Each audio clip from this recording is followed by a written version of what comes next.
बिस्मिल्लाहिर्रहमानिर्रहीम। मैं हूं रफ़ीक बलोच। आप देख रहे हैं रफ़ीक बलोच ऑफिशियल यूट्यूब चैनल।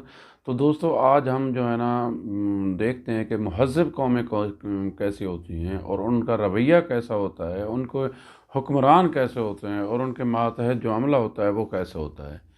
आज हम आपको बताते हैं कि स्वीडन के बादशाह की एक कहानी। कहते हैं कि स्वीडन के बादशाह का जो सदारती महल था वो ऐसी जगह पे वाक़ था कि उसके साथ जो है ना वो बस अड्डा था।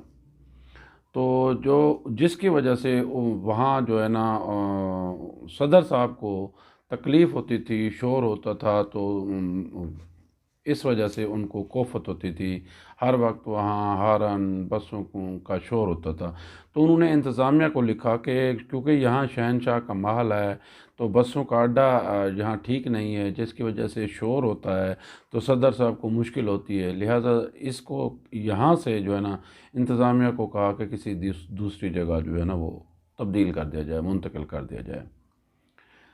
अब इंतज़ामिया पाकिस्तान की तरह तो नहीं थी कि जैसे सदर साहब का हुक्म आ गया, सदर क्या, यहाँ तो एसएचओ का हुक्म आ जाए तो उलट पुलट हो जाती है।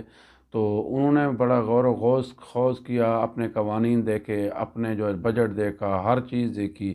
तो उन्होंने जो है ना काफ़ी गौर व खौज के बाद उन्होंने जो है ना सदर साहब को जवाबी लेटर लिखा कि सॉरी, हम जो है ना एक आदमी की वजह से सैकड़ों आदमियों को तकलीफ़ में नहीं डाल सकते। ये है ज़िंदा लोग, ये है ज़िंदा मुआशरा, ये है ज़िंदा महकमे, ये है ज़िंदा सकाफ़त। तो इसलिए वो तरक्की कर रहे हैं।